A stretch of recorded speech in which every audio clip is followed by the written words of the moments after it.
हाथों से अनार के दाने सुख सावक तोता के लिए चुना रही है। कर्म भी कर रही है और मन से चिंतन भी कर रही है। तो मनसा वाचा कर्मणा, जब जीव कर्म करता है तो परमात्मा आने में देर नहीं करता। आज राधा रानी के पास गोलोक धाम में भगवान प्रकट हो गए और राधा जी से कहते चलो राधा जी अब कुछ लीला करनी है धरा धाम पे, साथ चलो। राधा जी कहती है चलो हमारी भी इच्छा हो रही है। राधा जी चलने को तैयार हो गई और सुख सावक तोता को भी साथ में ले लिया। जैसे तोता को लेकर चलने लगे तो भगवान कहते इसे कहाँ ले जा रही हो, ये नहीं साथ जाएगा। क्यों महाराज? कहने लगे ये तो जीव है और हम ईश्वर है, परमात्मा है। तो जीव और ईश्वर एक साथ नहीं आते, क्योंकि परमात्मा तो प्रकट होते हैं और जीव का जन्म होता है। संसार में आने के दो मार्ग हैं, भगवान का मार्ग अलग है और जीव का मार्ग अलग है। जब जीव धराधाम पे आता है तो माँ के गर्भ से जन्म लेना पड़ता है, तब वो जन्म धराधाम पे आता है। चाहे पक्षी हो, चाहे पशु हो, चाहे मनुष्य हो, वो गर्भ में जाता है और तब आकर के धराधाम पे प्रकट होता है। वो जन्म लेता है गर्भ से और भगवान को गर्भ में जाने की जरूरत नहीं है। तो भगवान कभी जन्म नहीं लेते, भगवान तो प्रकट होते हैं। तभी तो देवता ने स्तुति किया कि भय प्रकट कृपाला दीन दयाला कौशल्या हितकारी यशोमत के हितकारी। भगवान प्रकट होते हैं और जीव जन्म लेता है। तो ये तोता है, ये जीव है, इसको तो गर्भ में जाना पड़ेगा तब ये पृथ्वी पर जाएगा, हमारे साथ नहीं जाएगा। ये हम तो अवतारी है और ये संसारी है। राधा जी कहती है अगर तोता नहीं जाएगा तो मैं भी नहीं जाऊंगी। क्यों? क्योंकि तोता को मैंने अनार के दाने चुनाए, इसके माध्यम से मुझे आपकी प्राप्ति हुई है और जिसके माध्यम से परमात्मा मिले उस माध्यम को नहीं छोड़ना चाहिए। तो जीव को परमात्मा किसके माध्यम से मिलते हैं? जीव चाहे कि परमात्मा हमें मिल जाए, जीवन में नहीं मिलेगा। कई जन्म निकल जाएंगे लेकिन भगवान में नहीं मिलेंगे जीव को। क्यों नहीं मिलेंगे? कि जब तक जीव को कोई माध्यम नहीं बनाएगा परमात्मा को पाने का, तब तक उसको परमात्मा नहीं मिलेंगे। तो जीव को माध्यम कैसे बनाते हैं? गुरु को माध्यम बनाते हैं। जब तक हम गुरु को माध्यम नहीं बनाएंगे, गुरु मंत्र का जाप नहीं करेंगे, तब तक हमें परमात्मा मिलने वाले नहीं है। चाहे हम कितना भी भजन कर लें, कितना भी राम नाम जप लें, कितना भी सत्संग कर लें, कितना भी दान कर लें, लेकिन गुरु बिना भावानिधि तरह ही न कोई जो विरंज शंकर सम। चाहे पंचीवर ब्रह्मा के समान हो जाए, चाहे शिव के समान भजनानंदी हो जाए, लेकिन जब तक हम गुरु नहीं बनाएंगे तब तक हमारा उद्धार होने वाला नहीं है। गुरु के माध्यम नहीं होगा, गुरु कृपा नहीं होगी, तब तक भगवान कृपा नहीं मिलेगी। तभी तो कहा है कि गुरु गोविंद तुम नो खड़े काके लागो पाए और बलिहारी गुरु आपकी सो गोविंद दये बताए। जब तक गुरु नहीं मिलेंगे तब तक गोविंद मिलने वाले नहीं है। और गुरु और गोविंद दोनों खड़े हो तो एक बार गोविंद को प्रणाम करो ना करो, लेकिन गुरु को प्रणाम अवश्य करना चाहिए। गुरु का सम्मान, गुरु का आदर नहीं किया तो भगवान नहीं मिल सकते। भगवान को प्रणाम करो ना करो कोई बात नहीं, लेकिन गुरु को प्रणाम कर, भगवान से मिलकर। तो राधा जी कहती है तोता को मैंने माध्यम बनाया, गुरु बनाया है, अब इसे छोड़ करके मैं इसे नहीं छोड़ सकती। भगवान मिल जाए मुझे नहीं कि तो भगवान मिल गए गुरु को छोड़ दो, गुरु को क्या लेना देना। बेशक भगवान मिल जाए लेकिन गुरु को नहीं छोड़ना चाहिए। भगवान को एक बार छोड़ दो, क्योंकि भगवान को तो गुरु फिर भी मिला देंगे, लेकिन गुरु छूट गए जीवन में तो उद्धार होने वाला नहीं है। महाराज नैया बीच भंवर में डूब जाएगी, भगवान भी नहीं मिलेंगे, गुरु छोड़ दिए। तो इसलिए मैं इसको माध्यम को नहीं छोड़ सकती। अगर ये नहीं जाएंगे, तोता नहीं जाएगा धराधाम पे, तो हम भी नहीं जाएंगे। तो इसको पहले अवतारी बनाना पड़ेगा, इसको अवतारी बनाना पड़ेगा। कैसे? महाराज कुछ भी करो, तोता भी हमारे साथ जाएगा, अवतारी बनेगा तो ही हम अवतार लेंगे, अन्यथा हम नहीं जाएंगे। तो सुखदेव भगवान के लिए भगवान ने लीला प्रकट कर, अब तो इसको भी अवतारी बनाना पड़ेगा। जब तक राधा रानी की कृपा नहीं होती तब तक भगवान की भी कृपा प्राप्त जीव को नहीं होती। तो आज भगवान ने प्रेरणा कर दी। क्या प्रेरणा करी? नारद जी को भेज दिया। बीड़ा बजाते हरे गुण गाते कहाँ पहुंच गए नारद जी? कैलाश पर्वत पर। जहाँ कैलाश पर्वत पर भोले बाबा तो भजन में बैठे हैं, मैया पार्वती के पास नारद जी पहुंच गए। नारद जी जैसे ही पहुंचे हैं, नारद जी ने प्रणाम किया। अरे नारद, बहुत समय बाद आए हो, तुमने तो आना जाना बंद कर दिया, अब तो तुम आते ही नहीं हो, अब तो तुम्हारे दर्शन भी नहीं होते। नारद जी कहते हैं अब मैंने आना जाना बंद कर दिया। बोले क्यों? क्योंकि पहले के लोगों में प्रेम होता था, इसलिए उनसे मिलने के लिए लोग जाते थे। अब आज के जमाने में प्रेम खत्म हो गया, कोई किसी से प्रेम नहीं करता। पहले के पुराने जमाने में जब सर्दी पड़ती थी तो दिन भर के कोई काम करके आते थे, भोजन करके सायंकाल को सवेरे मोहल्ला वाले एक जगह बैठते थे। कहाँ बैठते थे? अगाने पर आँच जलती थी और सब दिन में काका बात है भाई, काका काम करे सवेरे वही बतराते, बूढ़े बड़े जितने भी होते थे सब बातचीत करते थे। और कल क्या करेंगे ये भी डिस्कस हो जाता था कि कल हम ये करेंगे, ऐसा करने जा रहे। अगर उसमें कोई गलत काम होता तो दूसरा सलाह देता, ऐसा नहीं, ऐसे कर लियो तो क्या काम बन जाएगा। एक दूसरे को सलाह देते थे, मदद करते थे। लेकिन आज के जमाने में वो चीज देखने को नहीं मिल रही। कोई किसी के यहाँ बैठता ही नहीं है, कोई किसी से बोलता नहीं है। अब तो घर के घर में ना बोल रहे, पड़ोसी से तो बहुत दूर की बात है।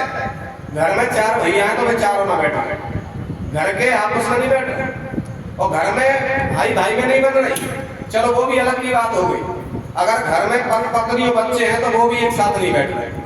बच्चे अलग मोबाइल चल रहा है, पत्नी का अलग मोबाइल चल रहा है, अलग टीवी चल रही है, बस कोई किसी से घर में भी 4 लोग हैं तो चारों अलग अलग लगे हैं। कोई मोबाइल से चिपका है, कोई टीवी से चिपका है, कोई किसी से लेना देना नहीं, बातचीत नहीं। महाराज प्रेम खत्म हो गया, एक दूसरे से प्रेम नहीं है। तो महाराज नारद जी कहते हैं अब मैंने आना जाना बंद कर दिया। पहले लोग प्रेम करते थे तो एक दूसरे से मिलने जाते, अगर आज कोई मिलने जाएगा तो पड़ोसी को चिंता ज्यादा हो जाती है, काय को आए जाके लगता है कोई चक्कर चल रहा था, आंसू आता है। तो महाराज मिलने वाले को कोई दिक्कत नहीं, आने वाले को कोई दिक्कत नहीं, लेकिन पड़ोसियों को दिक्कत बहुत ज्यादा हो रही। इसलिए अब आना जाना बंद कर दिया। कोई किसी के यहाँ नहीं जाता, ना किसी से बोलता है, ना कोई किसी के यहाँ आता, ना बैठता है। तो नारद जी कहते श्री मैंने माता जी अब आना जाना बंद कर दिया। पहले के जमाने में प्रेम होता था, एक दूसरे की मदद करते थे। अब तो कोई बात तो चल जाएगी, ये काम करने वाले तो पहली का काम है बिगाड़ देंगे। चलो हम आओ बने न बने, लेकिन पड़ोसी को काम नहीं करना चाहिए, बाकी टांग पकड़ के जरूर खींचे। हमारे पैसे लग जाए कोई बात नहीं, हमारी बढ़िया मर जाए, लेकिन पड़ोसी को पड़ा जरूर मरना चाहिए। जाकी भैंस बिगड़ जाए 1 लाख की तो शांति मिले, हमारी बढ़िया मर जाए बातों तो गुनाह है। तो महाराज एक दूसरे से द्वेष हो गया, दूसरे से जलन ज्यादा हो गई, एक दूसरे की मदद नहीं करते हैं। इसलिए नारद जी कह रहे हैं माता जी मैंने आना जाना बंद कर दिया। जब कहीं प्रेम नहीं है, कोई किसी से चाहता नहीं है तो क्यों जाए, अपने घर रहते बस। छल कपट ज्यादा हो गया। पहले के जमाने में सब एक दूसरे को बात बताते थे, काम करते थे, लेकिन आज के जमाने में पति पत्नी को नहीं बता रहा मैं क्या कर रहा हूँ, और ना पत्नी बता रही है कि मैं क्या कर रही हूँ। अपने परिवार को छोड़ के आई है, लेकिन अपने मन की बात पति को भी न बताती है, न पति पत्नी को बता रहा। साथ फेर लिए, अग्नि को साक्षी किया है, जो भी करेंगे दोनों मिलकर करेंगे, खाता खोलेंगे तो मिलकर जॉइंट खाता खोलेंगे, सब काम साथ करेंगे, यदि करेंगे तो साथ करेंगे, लेकिन मन की बात नहीं बताइए काय के फेरे, काय के साथ 5 वचन साफ फॉर्मेलिटी हो गई। महाराज छिपाव ज्यादा हो गया। नारद जी कह रहे इसलिए आज के जमाने में प्रेम खत्म हो गया। पार्वती कहती है संसार में होगा, लेकिन हमारे यहाँ नहीं है। हमारे तो भोले बाबा इतने भोले कि गुरु मंत्र होता है वो किसी को नहीं बताना चाहिए। गोपनीयम गोपनीयम गोपनीयम प्रयत्नतः, गुरु मंत्र को गुप्त रखना चाहिए। लेकिन पार्वती कह रही है हमारे भोले बाबा इतने भोले हैं कि अपना गुरु मंत्र मोए बता दे। मेरे का पेट में कछु रह तो ही ना, भोले हैं तभी तो उनका नाम भोले रखा है। जो पार्वती की बड़ाई, पार्वती ने भोले बाबा बड़ाई करी, तो आज क्या कह रहे हैं, सुनो भैया ज्यादा बड़ाई मत करो। आज के जमाने में कोई भोलो ना तो दिखवे में सकल भोली हो सकती है, लेकिन पेट में सवा हाथ की गाड़ी है। आज के जमाने में कोई भोला नहीं है। जैसे आज कहा नहीं मेरे भोले तो बहुत भोले, तो बताओ जो गले के मैं मुंडन की माला ये कौन के बताई तो मैं पार्वती के लिए तो ना बताई कि बताओ गले में मुंडन की माला पहने जाके बारे में बताए ना। मन की बात क्या बताई होगी, पेट में क्या क्या चल रहा है, क्या क्या कर रही है, लेकिन जो होगा हमें क्या लेना देना। नारद जी वहां से चलने लगे। पार्वती थोड़ा नारद जी रुक जाओ, ये बताओ ये मूड कौन के, ये बता के जाओ, क्योंकि आज तक ना बताए कि झूठ तो नहीं बोल जाओगे। अब तो विश्वास डगमगा गया, कहीं पति मुझसे झूठ तो नहीं बोल रहे, आज तक नहीं बताया। तुम बताओ किसके मूड है। कहने लगे पार्वती किसी और के नहीं, तुम्हारे ही मूड है, तुमसे बहुत प्रेम करते हैं, तुम्हारा वियोग सहन नहीं होता, इसलिए तुम मर जाती हो, तुम्हारे मूड है अपनी माला में पहन लेते, बहुत प्रेम करते हैं। कहने लगे तो भोले बाबा वही बने हैं, हमारी 108 में मृत्यु हो गई कि हाँ भोले बाबा वही बने। क्यों? नारद जी तुम्हें नहीं बताया कि नहीं तो कि भोले बाबा ने अमर कथा सुनी है, और जो अमर कथा सुन लेता है उसकी कभी मृत्यु नहीं होती, आवागमन नहीं होता है। तुम्हें सुनाई कि नहीं तो। अब तो भैया पार्वती को क्रोध आ गया। नारद जी तो बीड़ा बजाते हलगुड़ गाते वहां से अपना काम करके चल दिए। जैसे ही भोले बाबा भजन से खड़े हुए तो उन्होंने आके देखा, रोज पार्वती आरती करती थी भोले बाबा की, पति परमेश्वर है, भजन से आए हैं, पूजा से आए, आरती करती, लेकिन आज पार्वती खड़ी नहीं हुई। भोले बाबा ने कहा देवी को आज क्या हो गया, रोज तो पूजा करती थी हमारी, लेकिन देखा तो फूल फूल पड़े हुए थे। भोले बाबा ने कहा देवी क्या बात है, फूल कैसे पड़े हैं, कोई आया है क्या? कि हाँ नारद जी आए। भोले बाबा समझ गए नारद जी आए हैं, तई सो माँ बाप उसका प्रेम, उनका काम है जहाँ प्रेम हो वहां तो लड़ाई करा दे, और जहाँ लड़ाई हो वहां प्रेम करा दे, ये तो उनका दाएं बाएं हाथ का काम है। लेकिन वास्तविक बात यह है कि नारद जी जिसको मिल गए उसे परमात्मा मिल जाती है, यथार्थ का ज्ञान मिल जाता है, सदगति उसकी हो जाती है। क्योंकि नारम ज्ञानम ददाति के नारद, नारद का अर्थ है जो अज्ञान से ज्ञान की ओर ले जाए और संसार से परमात्मा की ओर ले जाए, असत्य से सत्य की ओर ले जाए, उसका नाम नारद है। दूसरा अर्थ है नारद, जिसकी बात कभी रद्द नहीं हो, जो कहते हैं भगवान उसी को पूर्ण करते हैं, उसका नाम नारद। तो आज नारद जी वहां आए, समझ गए, कुछ न कुछ कह के गए हैं, तई सोचे हमसे पूजा नहीं कर रही, हमारी प्रेम से नहीं बोल रही। क्या बोले तो कुछ कहा था नारद ने कि वो छोड़ो, तुम ये बताओ ये मुंडन की माला कौन की पहने हो, कौन के मूड है। समझ गए नारद जी ने बताया होगा, प्रश्न कर रही है, आज तक क्यों नहीं पूछा। क्या बोले अरे देवी किसी और के नहीं है, ये तुम्हारे ही तो मूड है। सोई विश्वास हो गया कि नारद जी बिल्कुल सत्य कह रहे हैं, हमारे मुंडन की माला पहने, और ये हम 108 में मर गई और ये वही बने। इन्होंने अमर कथा हमको नहीं सुनाई। कहने लगे तो ये बताओ महाराज, हम इतनी देर मर गए, तुम भी बने हो क्या? तो ऐसी कौन सी जड़ी बूटी खा ली है तुम ना मतलब नहीं मर जाते। तो भोले बाबा कहने लगे हमने अमर कथा को धारण किया है, और जो अमर कथा धारण कर लेता है हृदय में, उसका आवागमन नहीं होता, उसकी मृत्यु नहीं होती। तो क्या बोले बाबा अमर कथा हमें भी सुनाए दो, तो हम अमर है जाएंगे तो जो बूढ़ पहनने की जरूरत क्या पड़ेगी। तुम भी अमर हो हम भी अमर, जोड़ी अमर हो जाएगी, तो मूड पहनने की जरूरत क्या पड़ेगी। अमर कथा को हमको भी सुना दो। कहने लगे भोले बाबा जी अमर कथा हर व्यक्ति को लिए सुलभ नहीं है, जिसमें विशेष कृपा होती है भगवान की, संत कृपा गुरु कृपा होती है, उसी को अमर कथा प्राप्त होती है। कहने लगे तो आप जैसा पति, आप जैसे गुरु, भोले बाबा जैसा गुरु कौन मिलेगा। ज्ञान के तो भंडार है आप जैसा गुरु, आप जैसा पति पा करके भी अमर कथा नहीं मिलेगी, तो हमें कब मिलेगी, ये सौभाग्य कब मिलेगा, ये प्रसाद हमें कब मिलेगा।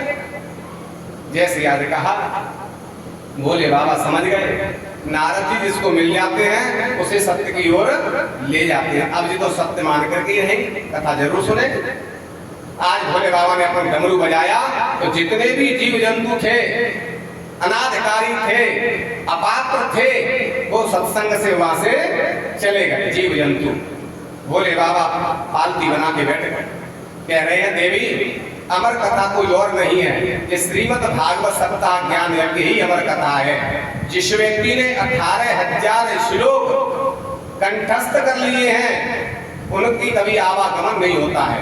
ऐसे 12 लोग हैं जिन्होंने 18,000 श्लोक कंठ किए हैं और उनकी मृत्यु नहीं होती, आयु नहीं बढ़ती है। सनक सनंदन सनातन सनत कुमार ने धारण किया तो सबसे पहले सृष्टि में जन्म लिया ब्रह्मा जी से, वो आज भी 5 ही वर्ष के आज तक घूम रहे हैं, लेकिन उनकी आयु नहीं बढ़ती 5 वर्ष से ज्यादा। सुखदेव भगवान इसको धारण करेंगे तो इनकी 16 वर्ष से आयु ज्यादा नहीं बढ़ती।